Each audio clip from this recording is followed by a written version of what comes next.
Assalamualaikum warahmatullahi wabarakatuh.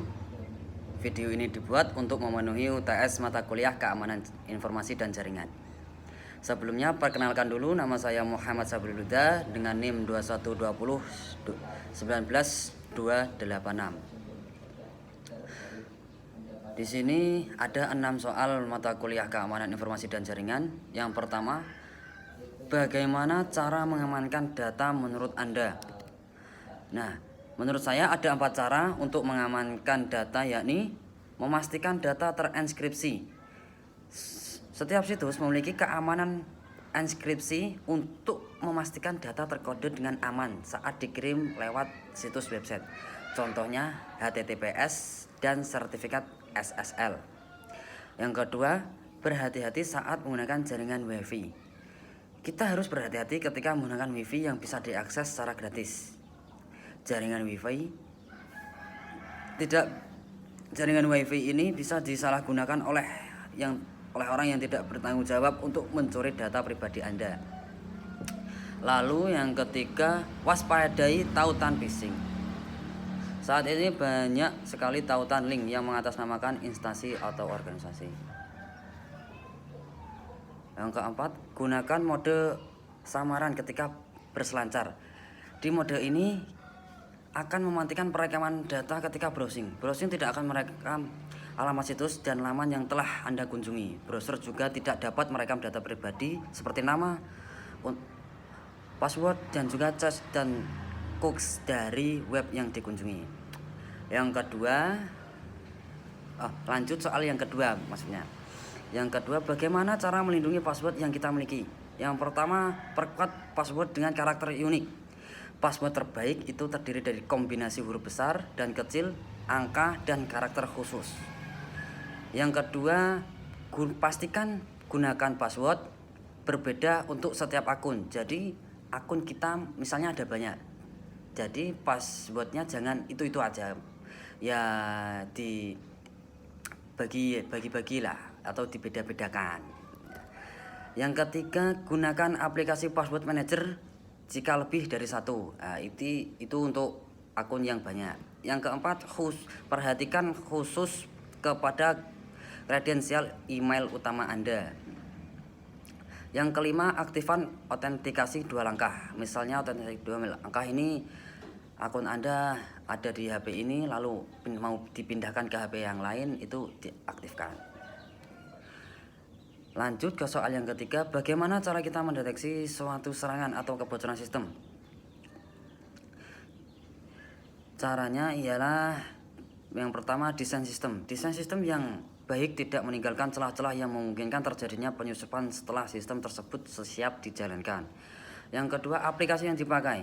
Aplikasi yang dipakai sudah diperiksa dengan seksama untuk mengetahui apakah program yang akan dipakai adalah sistem yang dipakai dalam sistem tersebut dapat diakses tanpa harus melalui prosedur yang seharusnya, dan apakah aplikasi sudah mendapatkan kepercayaan dari banyak orang. Nah, dan selanjutnya ada manajemen. Pada dasarnya untuk membuat suatu sistem yang aman atau terjamin tidak lepas dari bagaimana mengelola suatu sistem dengan baik. Dengan demikian, persyaratan good practice standar seperti standard operating procedure atau SOP harus diterapkan di samping memikirkan hal teknologinya. Yang terakhir adalah manusia atau administrator. Manusia adalah salah satu faktor yang sangat penting, tetapi seringkali dilupakan dalam pengembangan teknologi informasi dan sistem keamanan. Lanjut ke soal yang keempat, aspek keamanan sistem informasi ada 5. Sebutkan dan jelaskan masing-masing. Yang pertama, authentication. Authentication ialah agar penerima informasi dapat memastikan keaslian pesan tersebut datang dari seorang yang dimintai informasi. Yang kedua, integrity. Keaslian pesan yang dikirim melalui sebuah jaringan dan dapat dipastikan bahwa informasi yang dikirim tidak dimodifikasi oleh orang yang tidak berhak dalam perjalanan informasi tersebut. Yang ketiga, authority. Informasi yang berbeda pada sistem jaringan tidak dapat dimodifikasi oleh pihak yang tidak berhak atau yang tidak berhak atas hak tersebut. Yang keempat, confidentiality merupakan usaha untuk menjaga informasi dari yang tidak berhak mengakses. Yang kelima, privacy merupakan lebih ke arah data-data yang bersifat pribadi atau milik kita sendiri. Lanjut ke soal yang kelima, jelaskan maksud dari prinsip keamanan berbanding terbalik dengan kenyamanan dan berikan contoh dalam kehidupan sehari-hari mengenai prinsip tersebut. Nah, terkadang saat kita ingin dalam keadaan aman, kita harus merasa tidak nyaman.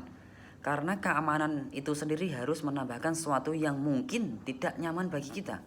Misalnya, saat kita ingin merasa aman browsing atau berselancar di internet, kita harus menambahkan firewall atau semacam aplikasi lainnya yang mungkin membuat internet melambat atau kinerja komputer menurun. Hal tersebut memang terasa tidak nyaman, tetapi sisi positifnya kita mendapatkan keamanan. Contohnya, jika kita mempunyai akun media sosial yang rawan dihack, maka kita untuk mencegahnya, kita dapat berupaya untuk mengubah kata sandi secara berkala. Tentu hal itu membuat kita merasa tidak nyaman, akan tapi dengan begitu akun kita akan aman. Nah, lanjut ke soal yang terakhir atau soal yang keenam. Di dalam sebuah perusahaan, langkah apa yang harus dilakukan untuk menerapkan sebuah sistem keamanan? Nah, langkah-langkah ini yang pertama, membuat kebijakan untuk menangani informasi.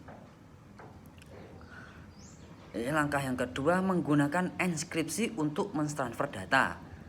Lalu langkah yang ketiga, memilih software yang aman untuk sebuah organisasi.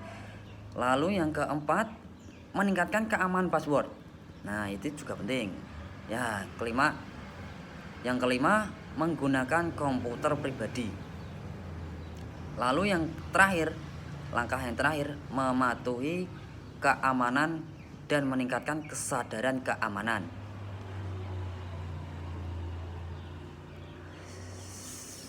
Sekian dari saya, itu merupakan jawaban-jawaban UTS Sistem Informasi Jaringan dan